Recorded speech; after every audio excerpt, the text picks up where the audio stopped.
సముద్రం లాంటి నిశ్చలమైన మనిషి ఆమె.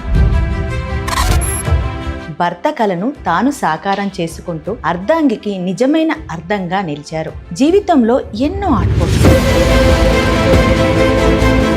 రాజకీయంగా హడావిడి చేస్తూ ఆర్భటాలు చేస్తూ అలచలు చేయాల్సినటువంటి అవసరం ఉంటుంది. కానీ మీరు ఇంత సౌమ్యంగా ఉంటే అసలు ఎట్లా? సొమిలిగా ఉంటే రాజకీయం పనికిరాదు. కానీ నా ఒక తత్వాన్ని చూసిన తర్వాత చాలా తక్కువ మాట్లాడతాను.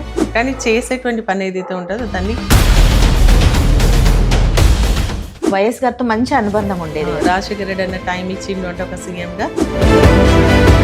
అప్పుడు పరిస్థితి ఎలా ఉంది, ఇప్పుడు పరిస్థితి ఎలా ఉంది? ప్రతిపక్షం అంటే పనికిరాని ఎమ్మెల్యే అన్నట్టుగా అవసరమైతే రాజకీయాలు పనిచేసుకుని ఇంట్లో కూర్చోవాలి. సార్ చనిపోయిన 30 అంటే చాలా చిన్న ఏజ్. సడన్ షాక్ అది. అవును. అంటే 3 సార్లు గెలిపించిన తర్వాత ఎందుకు ప్రజలు అట్లీస్ట్ కనీసం ఏంటి పరిస్థితి అని కూడా ఇచ్చేయకుండా ఎవరో ఏదో ఫోన్ చేసి మాట్లాడి చెప్పగానే నన్ను సస్పెండ్ చేయడం జరిగింది. అది చాలా బాధించింది.